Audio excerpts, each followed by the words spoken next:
Hello. Welcome, everybody. Hey welcome, guys. welcome to this is going to be our last one of the month, right? I think. That's what we think. Is it? Yes. Shay's saying yes. So we're Hopefully. going with yes. Yes. Yes. Okay. All right. So welcome, everybody, to Monday's live coin Q&A. Say hi to people real quick. Michael Kittle, the results are in. Ant, Chris Hurley, how are you? James Eubanks, T's Amazed. Welcome from New Mexico. Welcome. Thanks for coming. Drickett, am I saying that right? Drickett. Dad Learning Coins. Michael Lonsdorf, Wanda Williams, Reap What You Sow. I guess that's female. Hello from Puerto Rico. Welcome from Puerto Rico. Hello. Love me some Puerto Rico. They got great sea glass there. Anyway. I think, did I say hi to Wanda already? Hi, Wanda. Hi again. Sandy, Joey, Eric. Scrolling through here. Eunice, Scott Holiday, Hiram, Joey again, John Mulholland, Rude Deducka. Sorry. Reap what you sow? Did you say that? Yes. Oh, you did? Okay. Matthew Valley, Shannon, hello. Yes, Rude. Let's go, Wendy. I think I said hi to Wendy already. My daughter Bethany. There's your daughter. A&B McGee, that's my daughter Bethany. Everybody, Judy, Brian, Leanne, Brian Hooper, Kennedy. I'm probably repeating people's names over and over. I don't know. Dodger 455. Dodger. Haven't seen him in a minute. I know. Where you been, Dodger?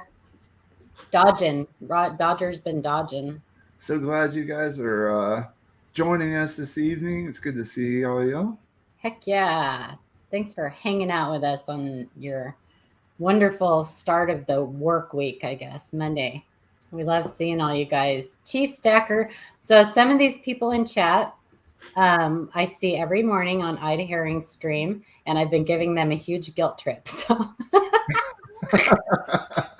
Nice. So we're probably going to see some of them just popping in, saying hi, and then leaving because they don't want to hear about it in the morning from me. Thanks for coming, you guys. Appreciate it. Hooper. Mac McBride, how are you? Nico Suave. So for new people that are just joining us, welcome. There's Michael Kittle. There he is. Don't give him too much attention. All right. No. He feeds off it. We are, and there is Frank. Here's the dragon. There's Frank the dragon. Tank. We are live coin Q&A. We are on every Monday except the last Monday of the month. Same time, same channel. If you're not subscribed, please subscribe and click that bell so you'll know when we go live. We appreciate it. Hit that like button. We are just a panel of coin enthusiasts. We have all different backgrounds, all different skill levels, knowledge levels. We like to help you learn this hobby, and we make ourselves available through email and our Facebook group for you to send pictures, coin questions in, and we just we love to be here to help you. I don't know what I'm trying to say. I'm just blabbering. What else is new? Go ahead, Sean. What?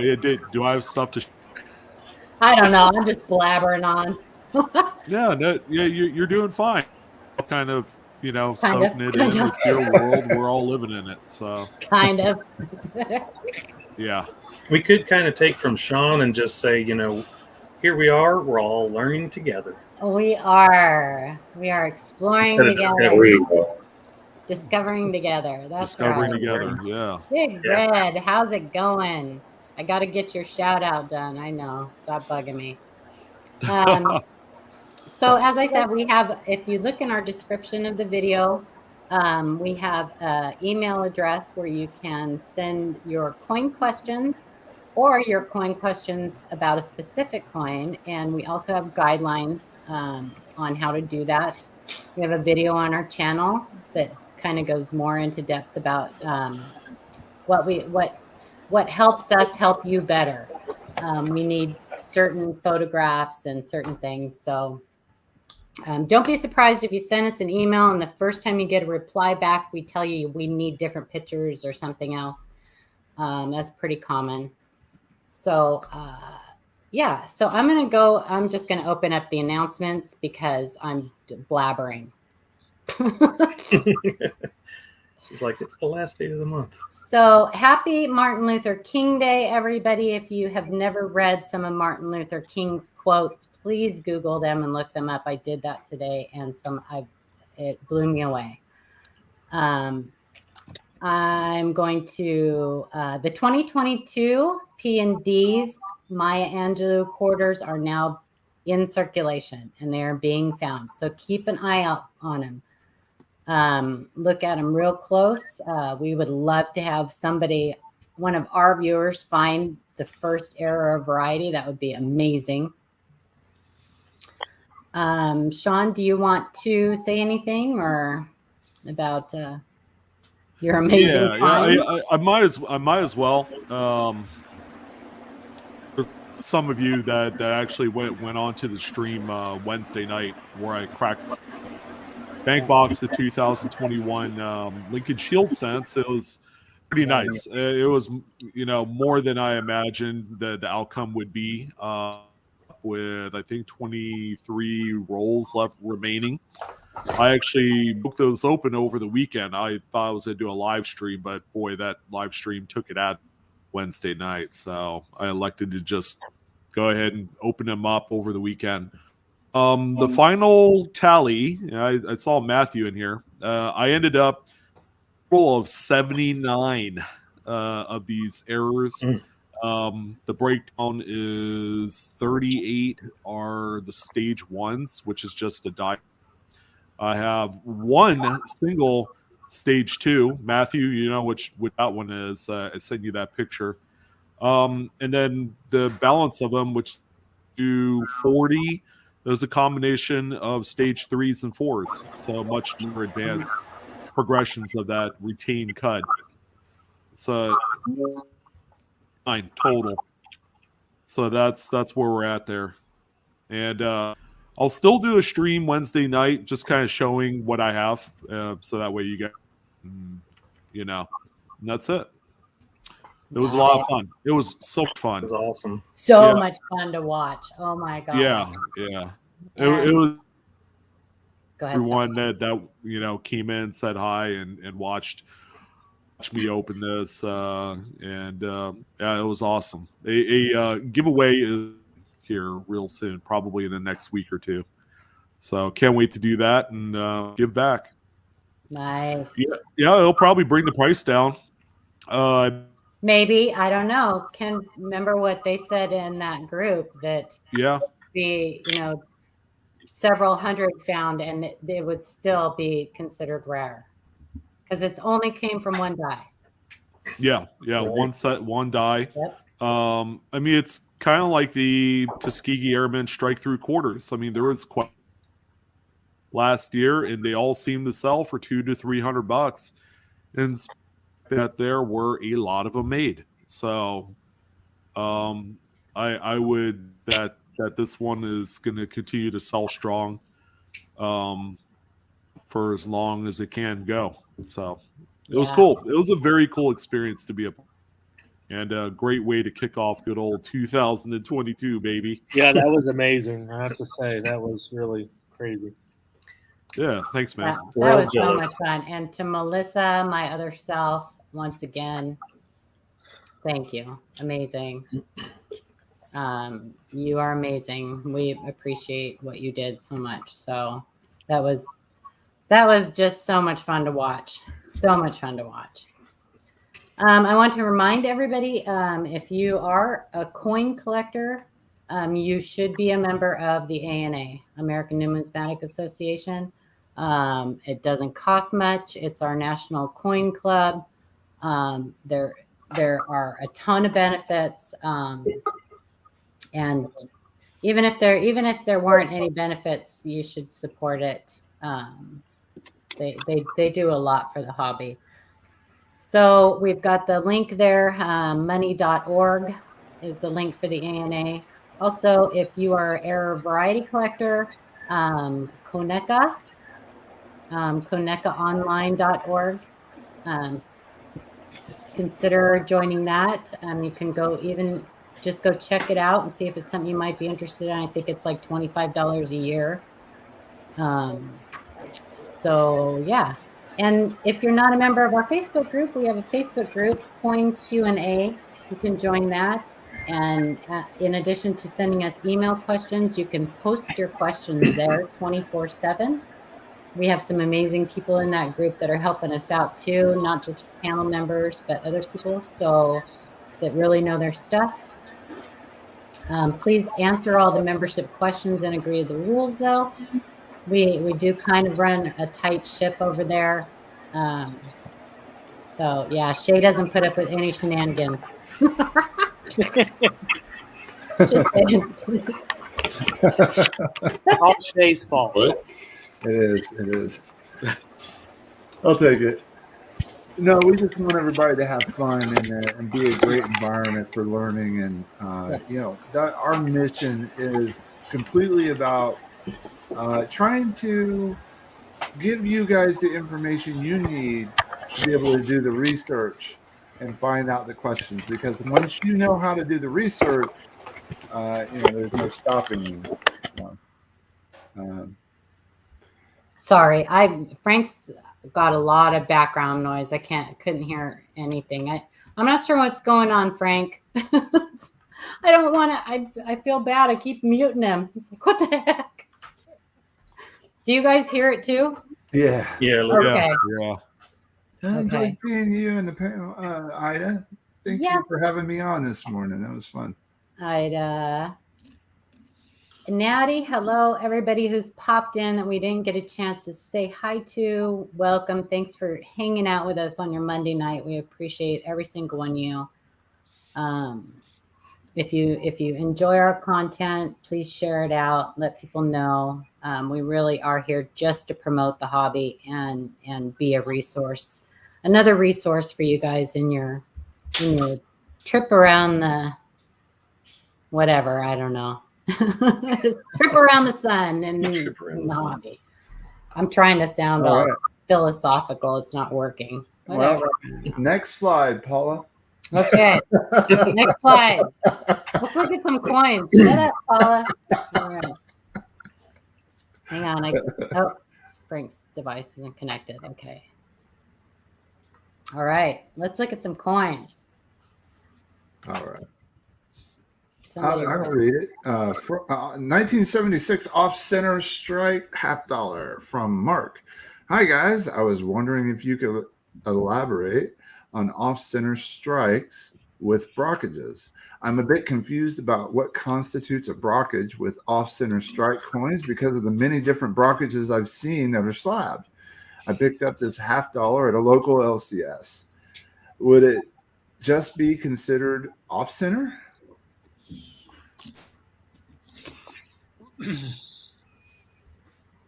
Wow. So I replied to this. I don't really see enough of the devices being cut off I would think this would be an uncentered broad strike. Uncentered, right? Yeah. So because the devices are not cut off. Yeah. Because I kind of zoomed in there and you really can see all of the devices. So on an off-centered coin, you guys, some of the device will be cut off. So the way that one's sitting, if it was off-centered, some of the T and Y or the date would be cut off. On the reverse, some of America would be cut off. You can still see it all. So, in my opinion, I think that it would qualify more as an uncentered broad strike. What do you think, you guys? What do you think, Sean? I think it goes when the amount of it's with minor the off center is, it can actually go either way because I've seen coins off center by like 5%. Also, looking like a uncentered broad strike. And again, on how much that edge comes close to any devices, I've seen uncentered broad stroke coins with actually a full side. So this one's awfully close to go either way on this one. Frank, I'm still hearing it. Oh, he muted himself. Yeah, so there you go. Does that answer? I hope that answered his question. I actually replied to him in the email too, and gave him some links to check out the differences. So if it's a uncentered broad strike, it wouldn't have. Would it have a reeded collar or a reeded edge, or it wouldn't? No, it wouldn't have a reeded edge because the collar isn't fully engaged at that point. Right. Flow would have to go outwards, and there's nothing to stop that flow. The collar would have the reeds in there. So could that be a determining factor in whether or not it's off center or broad strike? Neither one would have. Oh, neither one would have it. Okay. Right. Gotcha. What's cool is it's a bicentennial. You know me, for Mm-hmm. bicentennial anything, quite a bit more desirable because of that. Yeah, we've talked about that before. Anytime you find an error on a bicentennial, especially the more desirable errors, they do carry a little bit more of a premium. They can carry quite a bit more of a premium. Yeah, I think we had an off-center bicentennial quarter on the show, right? A big one. Mm-hmm. A big one. Yeah, that one's that I wanted. I wanted to buy that. Didn't that submitter sell that coin on eBay? Mm-hmm. How much? I forgot. 500 and something bucks. Yeah, it not enough actually, if you ask me. But and it was beautiful too. It was a nice grade. It was a beautiful error. So hello everybody who came in. Mm-hmm. Yeah, it's better. Still getting some weird. I don't know what it is. If it's a fan, it almost sounds like a fan or something. Un momento. Okey-dokey. Yeah. So congratulations. I hope that answered your question. If you have any more questions about it, shoot us another email. Coin represents how my day is going, Bethany said. Is your day a little? Bethany's trying to get her baby to sleep through the night. It's been a struggle. Oh, I can imagine. Yeah. So, all right. Nice coin. New mic is very sensitive. That sounds much better, Frank.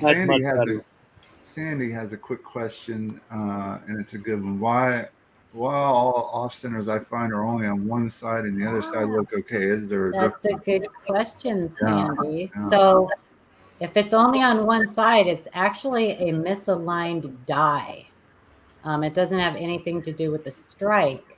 The die is a little bit misaligned. So it will only be that die that's misaligned. You can have dual misalignments. Those are pretty rare. But when it's only on one side of the coin, it's a misaligned die. Or mad. Or mad. You're mad. I'm mad. I have coins without the edge, but they're perfect. Are they quarter coins? Because if they're quarters or even half dollars, anything with a reeded edge, really the only thing that's going to cause a reeded edge coin like that to not have the reading is that something has worn it off. It's been worn off mechanically, either by a vending machine, a slot machine, a dryer. Because the reeds on reeded edge coins are actually part of the collar, which holds the planchet in place. So yeah, Mac, dryer coins are a big one. So. Okay. I'm sorry, Shay. Did you want to answer that question? I'll shut up. Hey, no, you did great. Shannon, you want to read this one? Sure. Said my name, so. Susan B. Anthony Broadstrike from Mark. Hey guys, I bought this one, and this is what I was referring to before. Did they not label this as off-centered as well due to the coin not having any design elements missing? I will admit I need to read up on errors some more. Thank you in advance.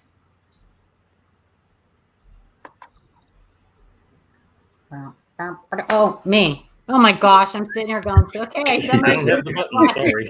I can read them. Ay, ay, ay. Na, na, na, na, na, na. Na, na, na. Oh Na, my. na, na. That's sweet. Wow. Wow. Oh my Lanta. It was labeled correctly. It's impressive. Shaw. Very nice. Yeah. These are another coin that if you can find them with errors on them, they can be pretty pricey. Oh yeah. Mm-hmm. Yeah, considering that it's a 4-year type coin, finding errors on these in any capacity is scarce. I don't think it's a near date. No, it's not. No. But I'm glad you used that terminology as opposed to wide rim, whatever. People use that. It's actually near date, far date. But no, it's not. The rim, that is just squished because it was squished outside of the collar. This is a great example of a uncentered broad strike, and it bothers me that they don't call them that when they slab them. They just use a blanket, the blanket term broad strike, and it really bothers me that they don't say uncentered or centered. It's just one of those things. I think they should, but I do too. yeah, I get kind of nitpicky that way. But Some That's extra a skin on. SEGS, correct? what? Is that in a SEGS holder? I didn't notice. Yes. Yep. Which there you go. But actually, you can see them from all four, I guess, but from and ICG. I don't think that I haven't really looked, but the ones that I've seen from any of the grading companies, they just say broad strike. Now, I would say any of those interested, go look at Frank Asparo's original designs for this coin. Beautiful. Yeah, wasn't there a flowing hair? Yeah. Yeah. Really Yeah. nice. We were stuck with this one. Mm-hmm. You know, Ken Potter actually did an overstrike with the flowing hair struck over the Susan B's. He has some available. Just cool. saying. They're pretty Come cool. on. They are pretty cool.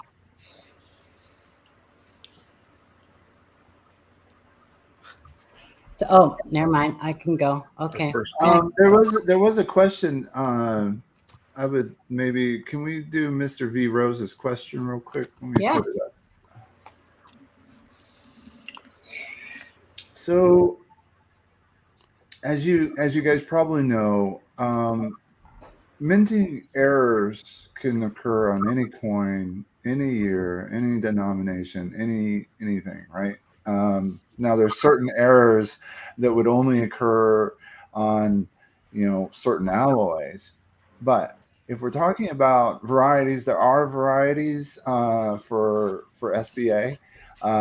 There's design varieties for sure, and I'm not as aware of too many DDOs. Oh, are y'all? Mm-mm. No. think I do know the S mint mark on the 79. I mean the the type 1 and type 2. type 1 and type 2, and an 81. Yeah, type so it would be the type 2s on both of those. That would be more. And near date, far date. Mm-hmm. I'm trying to think of a few others. I think. Anyway, there are. I haven't heard of anything on the wings of the eagle. I don't remember anything being on the wings. But if you're talking about die chips and stuff like that, like Shay said, I mean, you can find die cracks, die chips, errors like that on any coin.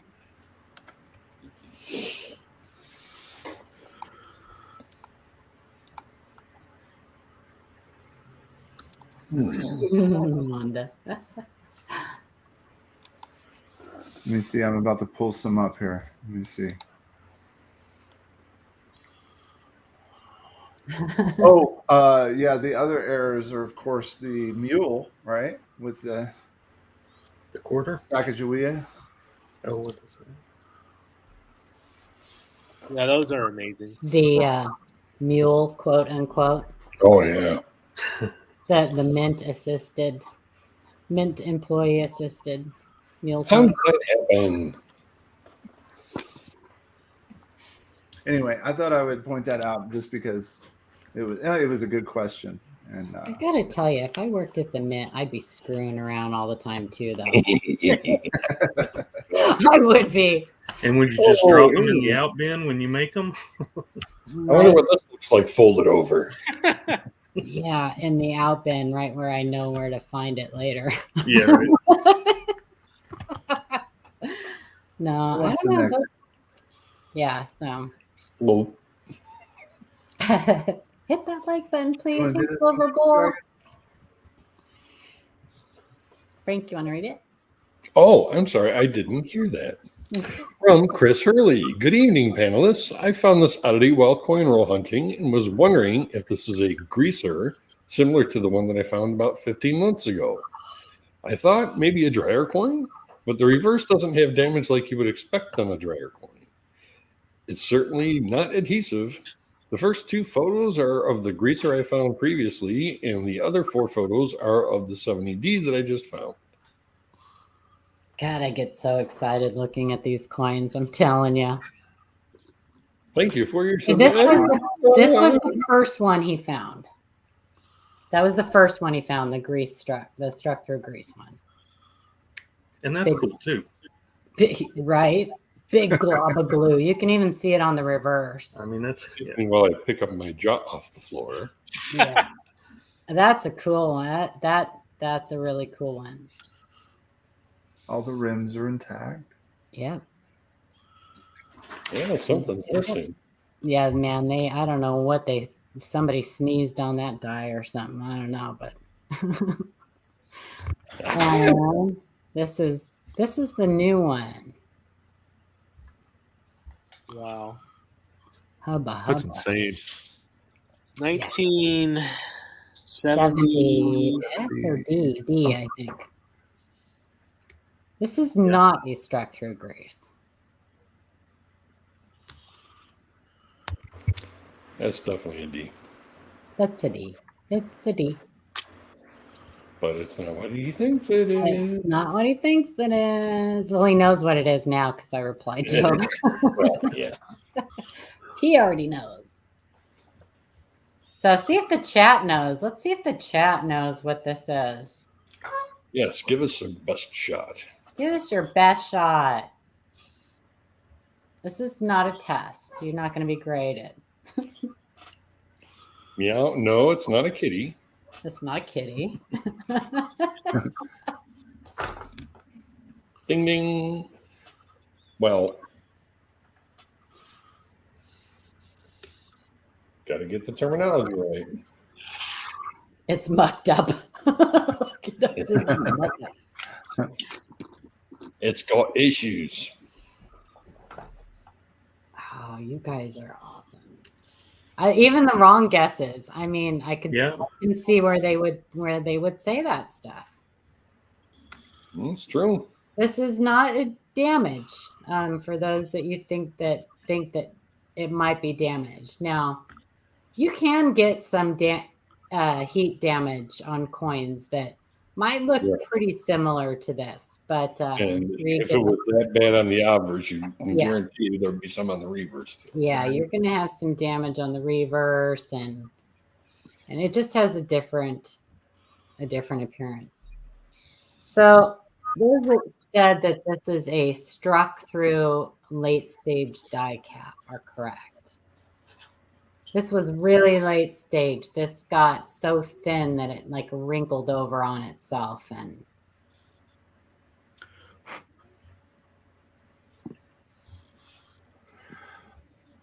pretty cool.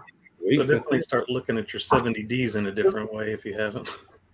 So you're saying then that the basically there was a penny that was stuck to the die. Mm-hmm. Die cap, right? It's capped to the die, and it was struck so many times it's getting thinner and thinner and thinner. Mm-hmm. Okay. And so the later struck through. And you actually can see some of the, you can see some of, I mean, you can see the device, the design bleeding through that. And it got super, so it's like a die cap, like a bottle cap, right? Gets stuck to that die and just strikes until it eventually falls off or is removed by a Mint employee. Strikes and strikes and strikes and strikes and gets thinner and thinner and thinner. And the later the stages, the more of the design you're going to see coming through. Because it's thinner and thinner. But then it wrinkles up on itself. That's kind of cool. That's really cool. So, yeah, it's really nice. Does that mean that there's actually pieces of that probably flaking off as well? Floating around. I don't think on this one. No, I think that this one just got warped and wrinkled. Yeah, it happens to all of us. So they got to stop the equipment and pull that thing off. And you can actually buy the die caps themselves, and that's that happens to be one of my bucket listers. But I don't want it. You can get them pretty inexpensive on zinc scents, but I don't want a zinc scent. I want it on the copper. And just disintegrate. Yeah. So now, if you pull this off, do you think they would put it back in service, or do you think there would be damage to the die thing? That's a good question. I would think they inspect the dies before they put them back in service. Yeah, they would rework them. Yeah. Mm-hmm. Although I don't know if you guys pretty important, I guess, Morgan Dollar die cap that won last week. It was impressive. It was kind of pricey too. A little bit. Did you imagine? You know that there was another. what was it? Was it the prototype Ike that's sold for crazy price too? $400 and something thousand or $500 and something $1,000. That prototype, the Lee Liston prototype. Ike Dollar. SJ, hey boo boo, I need to call you, or you Hey. need to call me something. Yeah, I don't know. That's a good question, though, Shay. When it gets this thin and wrinkled like that, I imagine it could damage the dye. I don't know. I mean, I imagine if it's not too damaged, they'll just fix it up and put it back into service. But You'd think it's smoothing out that dye phase just like it's smoothing out everything else. yeah, All that metal mashing against each other. that's a good point. Yep, I'll take 2, please. Right, Silver Bowl, me too. Thanks for coming, boo boo. All right. So that's awesome, Chris. Thank you for sending that in. That's awesome. Thanks for letting us look at that. Amazing. Chris gets the goods, man. I know. Well, there's another view of it. It's like melted chocolate. It does. Right? That's a With the great peanut butter stuff. comparison. There would be a substantial premium for that, Nico. Yeah. Premium. I'll read this one. Okey-dokey.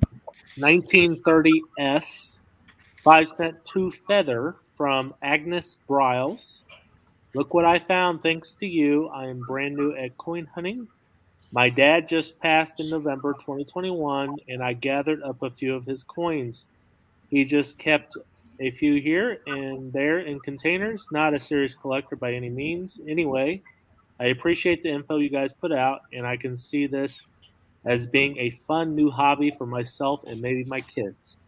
So I believe this is a 2 feather. I can't see any reminiscence of the 3rd feather. What do you think? How valuable could this be? Would you hang on to it? Is it worth sending off to PCGS? Oh, great question. Welcome to the rabbit hole, Agnes. Yes, I can see right now. 2 feather. For sure. Bingo. There's a little bit of there's what's known as the 3rd feather just under the big feather, between that big feather and the back of his neck. Yep. It should be there, and it's not showing. Not there. These are fun to find. So you guys know these are caused from over abrading the dyes. The mint workers will take them off and the dyes off every now and then and do maintenance on them. If they see a crack or something like that, something they don't like, they'll take like a rotary tool or different polishing tools, and they'll try to fix it and abrade it, just like the 3.5 leg buffalo. Same thing, over abrasion of the dye. Yep. So fun to find. Answer to his question. The grade is probably we say maybe a good 8, something like that. Yeah. I don't see a whole lot of that horn, so not a lot of the design rim left. No. Eye points are all rubbed away. The tail is merged into the. Yeah, I did a research on this particular variety. 30S is the right now, and I'm throwing that caveat in there. It's the what? 30S now is the most well-known 2 feather date. Yeah, it's also full. But there are a number of dates all throughout the series going back to 1913. I believe either Type 1 or Type 2. There's also 2 feather on that date, but a lot of these you don't find them in mid-state. A lot of them are in that good VG, maybe fine. Yep. And occasionally you'll find one that's like an XFAU example. There's a lot of high-end examples of the 2 feathers, and the series as a whole And when I mean series, I mean this particular variety is collected. 30S, yeah, I mean, we don't quote prices, but this one is kind of like lower on the totem pole as far as value because there are more out there. To add on to that, I was kind of doing a little research. Yeah, this one is I don't know, probably in a raw condition. I say like $40, maybe something like that.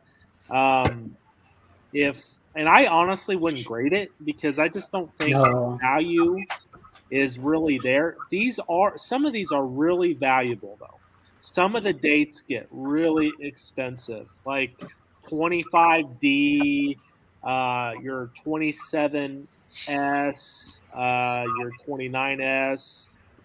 Some of those get really high up there. It just depends on the condition and all that. So honestly, though, I wouldn't grade this one. I just don't think the value's there to really benefit from it, to be honest. No, and what a fun, she's just starting out. What a fun thing to try to get a set of. Yeah, Like, yeah. all the two And you feathers. can cherry pick these from dealer stock all the time. I find these all the time. So, yep, exactly. Check those It's dollar bins. interesting that, sorry, Frank, go ahead. What? That's okay. I just said check those dollar bins. Yeah, Yep. right? yeah. It's interesting that you said that, Sean, about finding them in higher grades, because it's the same thing with the 69D missing FG on the Lincoln cent. Very tough to find in high grades. Super common to find in lower grades, right? Yeah. You know what's crazy about this particular variety? I don't want to buy it as a two feather. I find a lot of joy trying to cherry pick these. Yeah. And they're out there, overlooked two feathers all the time. I like to cherry pick them out of like bulk lots at local shop or online. So My very first coin show, I cherry picked one of these, a two feather. They're a lot of fun, and Yeah. they're easy to see. You don't really have to get Yeah. real close to see them.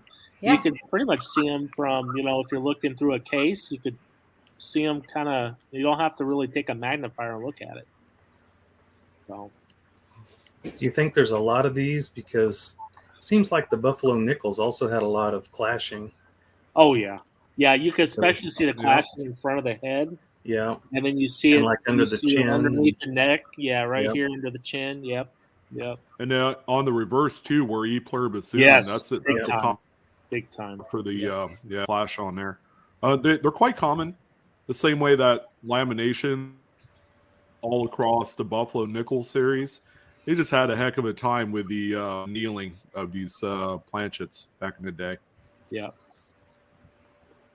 Great stuff to find, not to mention the myriad of different double dyes and abraded dyes to create the three legs, which are on a few days now.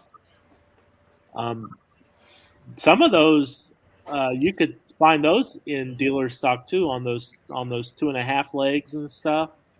I found one at the last show I was at actually. So. Oh wow, nice. Yeah, I found a 36D, which is a date that not too many about, unless you were a hardcore Buffalo fanatic. I found one probably 2 years ago, like a VF. It had a partial horn on there, so a lot of good stuff. There's even what was there a 5 legs, right? 1930. Mm-hmm. Yeah. Yeah. Yeah. And don't forget the missing F initial under the date. There's a few dates that have that completely abraded away off there. 16 and 17. Yeah. And you get those nice die clashes under the chin too. E pluribus unum. Yep. I think it's the unum that you get under the chin, or sometimes they look like spikes coming out. Yeah, they look like little. Mm-hmm. Yeah, there's fun. That's a fun series. I Lots love of nice that. RPMs too. You got to keep that in mind too. Yeah, I was gonna say y'all hadn't even mentioned all the double reverse RPMs galore. D over S. Yeah. Yeah. got the overdates, the Uh-huh. 17, Yeah. 18 over 17, and The doubled 14 and the 1916 doubled die. Holy moly. Yeah, Mhm. that one's very, very expensive. It's If a you great find one. series. So. Not to mention, Wasn't it's it, just a was cool it Jeff that cherry picked that one?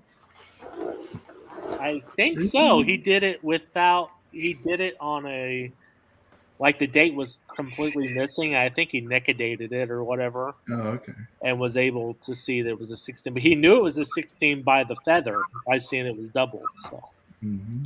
Jeff, I didn't think he nickedated it. I maybe thought he didn't nicodate it. yeah, Maybe I he thought he did a video like this is why you don't want this is what to look Okay. for. Don't nicodate these if you Yeah, find yeah, out. Yeah, Don't don't nicodate. nicodate it. I'm sorry. Yeah. Don't do that Yeah.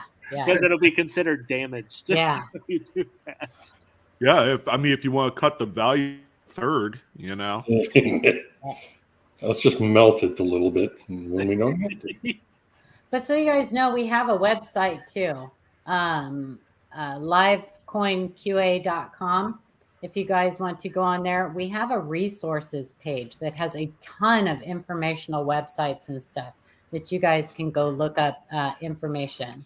So if you have a day where you don't have much to do and you want to see what's on there, browse through those websites.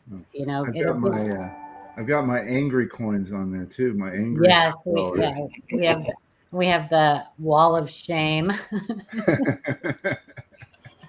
We have a great slideshow of some damaged coins that you can go look through. So awesome.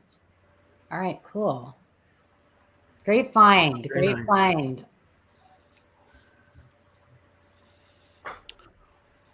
Amanda, you want to read this? Sure. 1945 P War Nickel RPM with lamination from Anthony Mazza.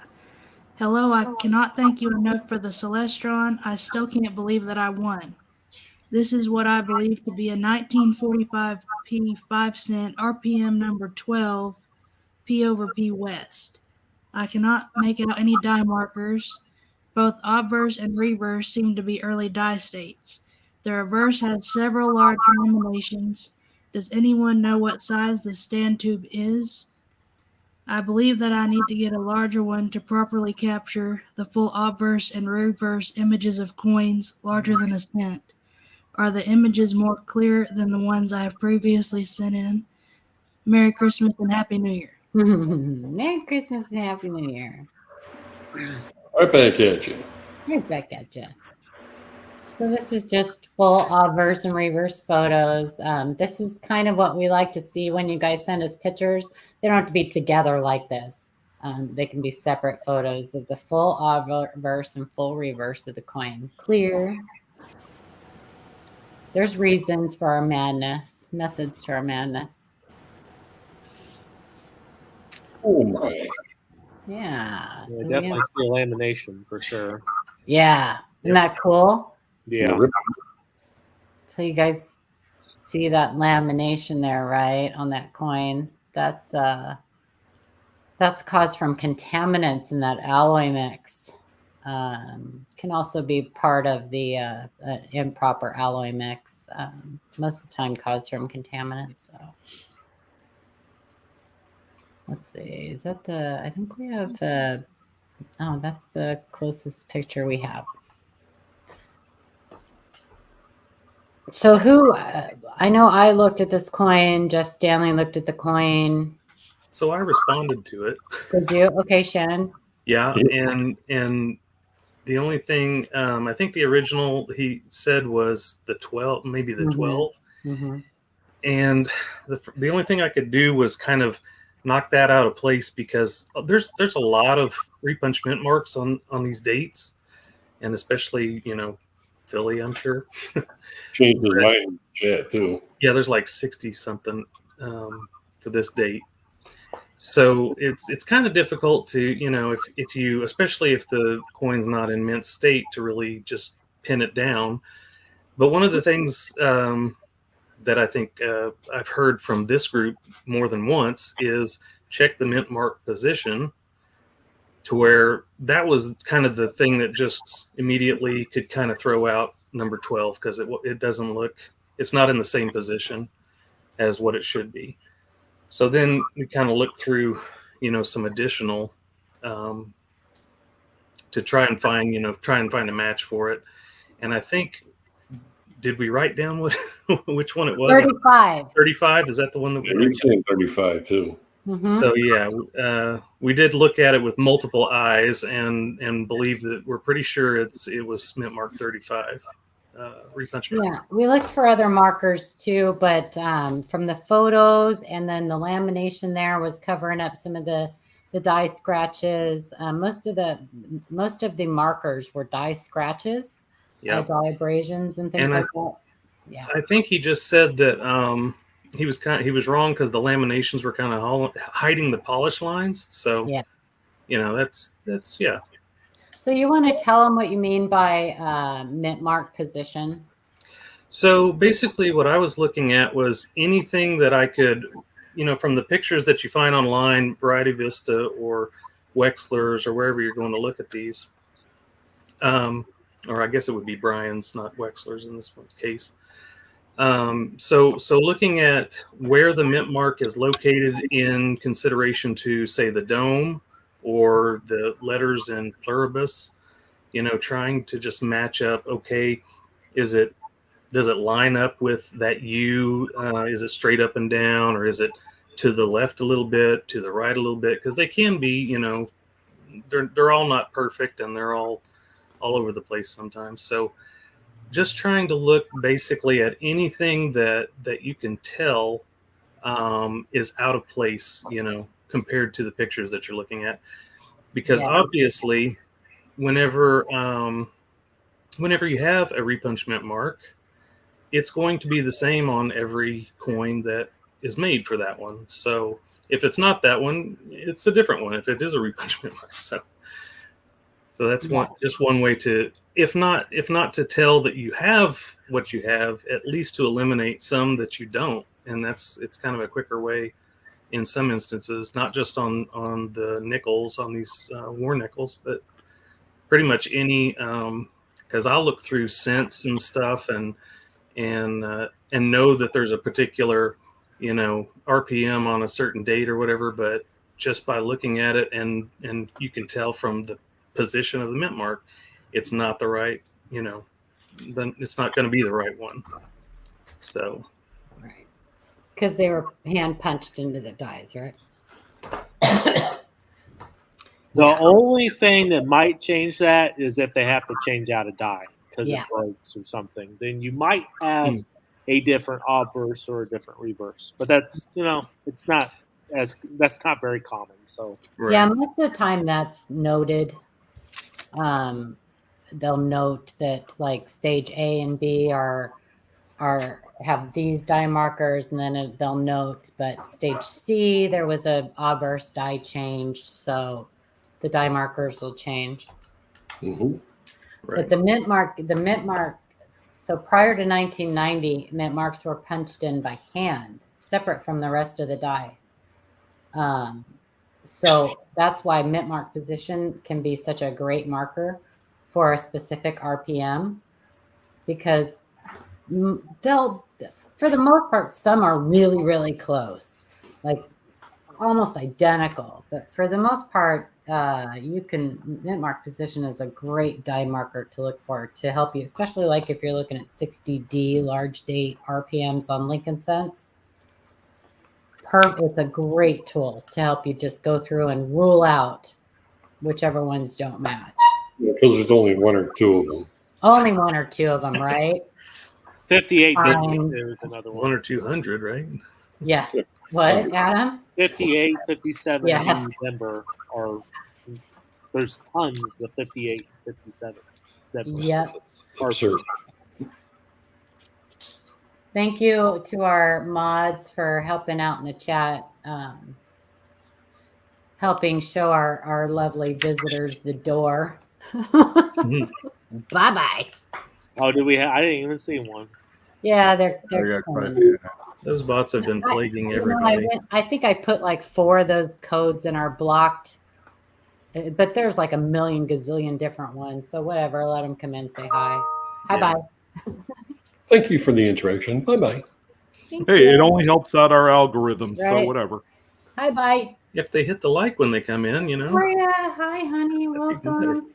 Hi, everybody that came in that I didn't get to say hi to, especially people that I see every morning at Ida's that I gave a bad time for not coming in. Hi, thanks for coming in. They'll give me a bad time tomorrow morning for not saying hi to them. Okay. All right. Awesome. Fine, Aunt. Definitely. I'll read this one from J. Daniel. This is fun. Yeah, 2003 Australia $2 DDO. Hello, live. I should know by now, but a second opinion never hurts. I'm figuring machine doubling, but the devices just have a different appearance to me. Curious what you think. Yeah, man. So there's Ooh. the full coin. I like that background.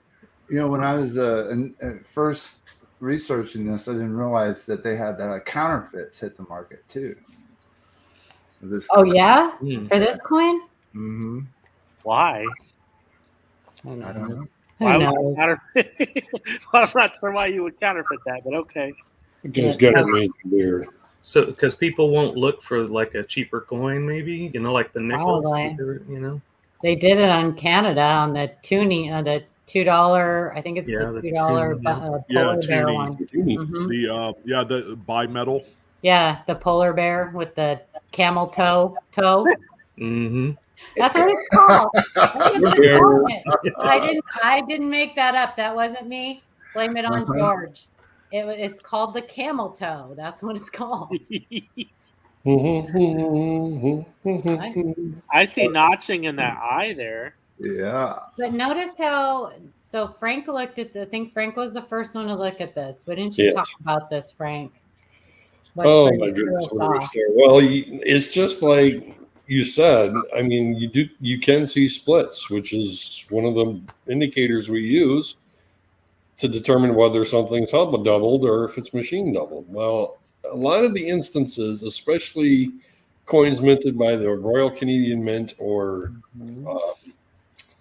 the Heaton Mint, their actual hub doubling appears an awful lot like mechanical doubling. Mm-hmm. It's got something to do with their process. Not very familiar with them, but you can see in my Canadian coins too. The device shape, I think. They do. I mean, that that looks like notching, like a hub doubled would look like on that eye. But when you look at the 2 zeros, it looks like machine doubling. Big time. I think that the date is machine doubled, but the next slide. Yeah. It's a class 2 double to die towards the center. Yeah. I think this is one of the instances where you've got both. You got both. Mm-hmm. Yeah, we were talking about this, and I remember Amy, Misplaced Supergirl, years back talking about when she was doing so much research on the Canadian coins, talking about how their devices on their dies were shaped different than the devices on coins made in the U.S. Ours are like trapezoid shaped, and theirs are squared. So a lot of times, what we would perceive as machine doubling is actually doubling on their coins. They get that flat shelf-like appearance. Now you can still tell the difference because the machine doubling will still, if it's machine doubling, will still cut into the devices. As opposed to adding to it. Yeah. But their doubling will have that flat shelf-like appearance sometimes. That's a very, very cool coin. Yes. It's really nice. Foreign varieties and foreign errors, I'm telling you, folks. Yep, they are an untapped resource. Yep.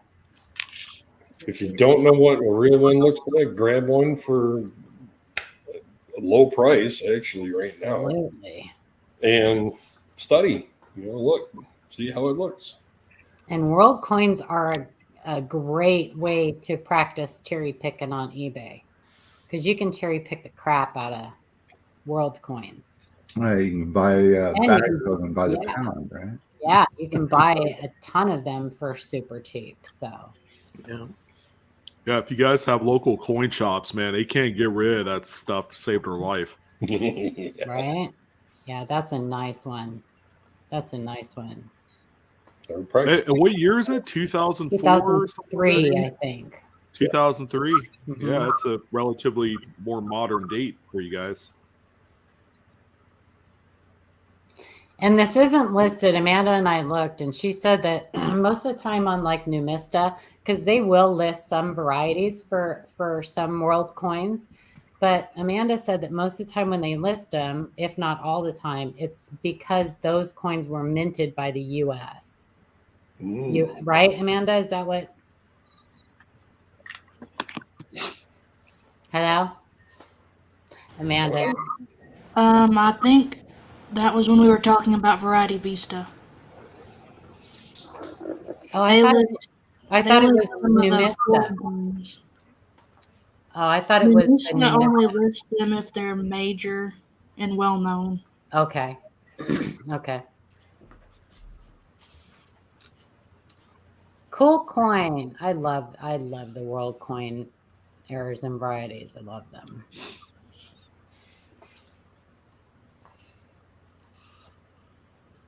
Okay, somebody else read this. I'm doing the slides, man. Somebody else do the reading. Come on now. I can read this one. Oh, you want to read it? Okay. Update on double denomination error from Brian Edwards.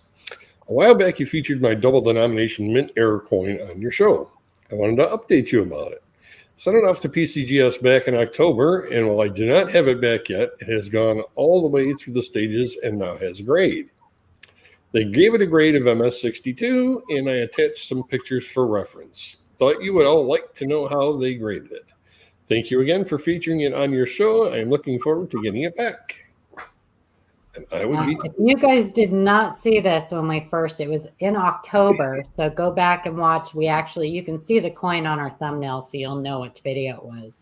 Right. This was super fun to have on the show. This is like one of the best error coins out there. And he found it in circulation, right? Oh, yeah, how crazy. So that's the grade. But here's what you don't anybody say anything. Does anybody notice anything weird on that grade? I'm going to show you the coin real quick. So there's your coin. So this is a Lincoln cent struck over a Roosevelt dime. Mama. And there's not enough of that date to tell if it's a double date, like a different date. Sometimes these will have different dates. Like you'll get like the Lincoln cents in 97. Yeah. And sometimes you'll get like a 96 on the dime. So I'm going to go back to this previous show, and you guys look at the slide. You guys look at that slide and tell me if you notice anything odd. Yeah, Aunt got it. Oh, they got it. So they graded. I actually have a couple error coins that I have a Lincoln cent struck on a dime planchet, and they graded them red. It's like, what do you mean red? They gave them a red grade. Yeah, they've been known to F up these grades. Hey, Paula, you remember the was it the Booker T. Washington commem that they mislabeled as the Carver? Yes. Yes. I bought that at a coin shop, or my wife did, and she brought it home, and I was like, huh, yeah, there's something weird or off about this one. Little off. I knew what it was. I'm like, I can't believe they screwed that up. But Sean showed it on his video, and I messaged him right. It drove me nuts.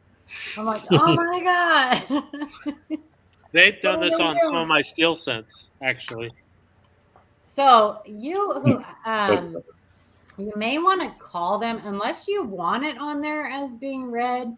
You may want to call them before it gets into encapsulation if it's not already there. or if they, even if it's already been encapsulated and you don't want that red designation on there, call them up and say, Bueller, hello. McFly. Thank you, Bradley Hyde. Thank you. Thanks, Bradley. Yay! Awesome. Thanks, man. And if you guys have just joined us and you're not subscribed, please subscribe, hit that bell, give us a like. We are almost to 2K. I don't know where we're at now. Sometimes we pick up a couple here and there during our live streams, but I think we only need like 20 something to 2K. Sounds about right. 15. And most of you were with us a little while ago when we celebrated our 1K. So Yep. we'll have to do a little something special for our 2K on our next live stream, which will be in 2 weeks. But let's show that coin again, shall we? Let's see that coin. This is an 11 cent. Yeah. You got that pegged down. They call it a double denomination because there are other coins that, like what's a good example? A candy $50 struck on a quarter. I've seen one of those before. So pretty neat. And yeah, you could see just a little piece of the date right there. Yeah, it's K12. You could see the 1 and 9 from the Roosevelt dime post. And it's a P. Yeah, because Denver would never do shit like this. Never. Sorry. Thank you, Denver. Right? Yeah. I'm not salty or anything. It's just I'm a little bitter. I know you are, Paula. I was looking at this though, and I was thinking, God, the only thing that would make this coin better is if it had a doubled ear. Yep. Because it's a 97. Oh, no kidding. Man. Yeah, that's the date, 97. Can you imagine? That would be craziness. Might have a Phantom D too. Yeah, right. You sent me one of those. Did anybody look for class 9 on the reverse? Yeah, right. Yeah, I'm sure. Can't really. Maybe a little tell. Anyway, so I'm going to ask real quick before we leave. We've got a few more minutes. We'll chit chat with you guys. If one of the mods could go, please grab Scrapping, Hoarding, Tinkering Funds channel link, because we're going to go give him a little raidy, a little live coin Q&A raid. We got one a couple weeks ago from International Stacker. I unfortunately didn't realize what was happening and timed everybody out. Not everybody, but a few people before Adam brought it to my attention, or Shannon. I think it was Shannon. Hello. So we're going to, he comes on, he's probably on, actually, I think he comes on at 7. So if you guys can, and just tell him that Livecoin Q&A raid, and tell him we sent you over there. I have something I'm going to share. I wasn't going to do this because I can't get my camera angle right, but I'm going to share this because I got a little bragging to do. I don't really ever show my stuff off, but this is super special to me, so I want to share it with you guys. Hang on one second. So I got something from Ken Potter. If you guys don't know who Ken Potter is, well, really, if you're a coin collector, you've been living under a rock, because everybody knows. Strike It Rich with Pocket Change is one example. He is one of my mentors, idols. I look up to him like you can't believe. And anyway, he makes himself available to us to if we have coins that we're like, we really want to verify this. Him and Joe Cronin and Mike Diamond. I mean, all those guys have been super good to us. But I got something from Ken Potter, and I'm going to share. So I'll show you this here. I'm going to get this framed. This is a poster. Like, no big deal, right? It's got his signature. Thanks, Ken. I mean, that's kind of a big deal, but I'm going to get this framed. And then I got this. And you guys, if you've been here ever, you know how much I love my books, and I collect numismatic books. So this is, and I don't want to rip it, so I have to be very careful. not going to open it. This is a master editorial copy of the Cherry Picker's Guide. And there are only 5 of these. This is the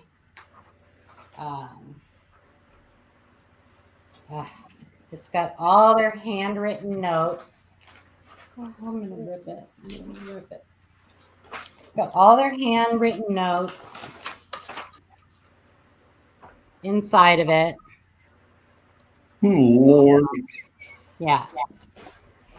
So I'm like, this is my, this is even more prized to me than my 55 double die. Yeah, well, I'm speechless. Someone said, "Hey, don't look, Sean." In the print industry, I worked in the print industry for 10 years, and that's what they call a proof. Yeah. And normally there would be probably, especially for a publication that size, I'm sure they had a few. Well, Paula said 5. I don't know if it's only 5. 5 of the same before the editing.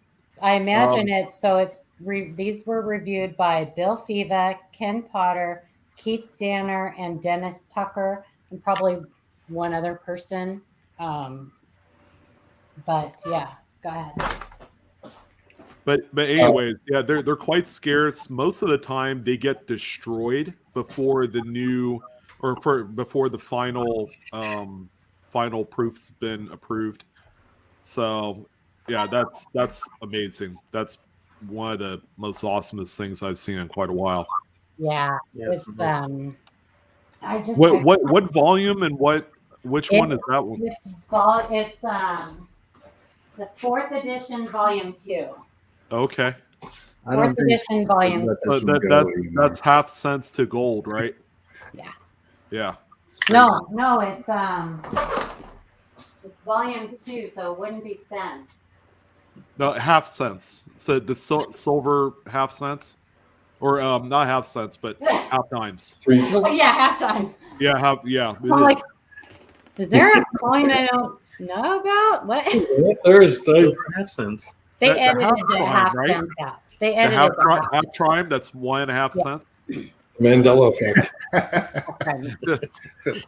So yeah, so I wanted to share that with you guys. What I need though is I need to find some type of binder or folder or something to Like a glass display case like they have at the Smithsonian or something. But I don't want it in I don't want it in a display. I want to go through and read every single note in there, and I know I will, but I'm so scared to touch it. it's only spiraled, and some of the pages have already started to tear off a little bit.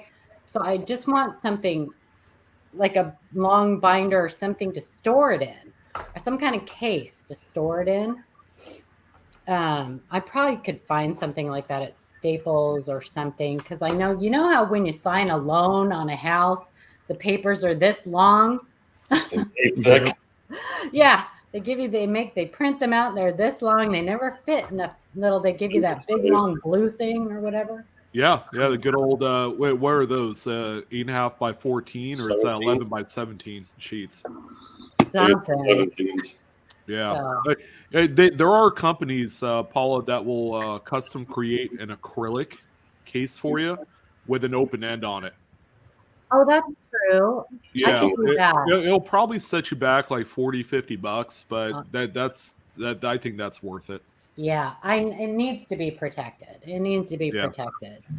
And then, like I said, I'm going to get that poster framed because I just think that's too cool. So, but that is cool. Thank you, Ken Potter, my dear friend. Thank you so much. I don't know if kids are what they're gonna want to do with it, but it'll be some, I don't know. But for the rest of my life, it will be treasured. So if you ever need to sell it, Great Collections will sell that for you. They also do books and various rare books at that. So if push came to shove, I would probably, and something happened to you, put a note in there, sell this on Great Collections. I already have a couple Another line. people that, Yeah. that have Then the dibs. On, Shay. I already got a couple it to people that have Shay. dibs on my books. Shay and Chris. They're like, Paula? We'll be duking it out over it. Put me in your will. Chris is just as nuts about books as I am, and Shay Oh yeah. too. I'm not sure if Shay is quite as cuckoo. Oh, I mean, he loves them for sure. But yeah, so, I don't know. We'll figure it out. How about we just Bookshelf of notebooks. come first, first serve.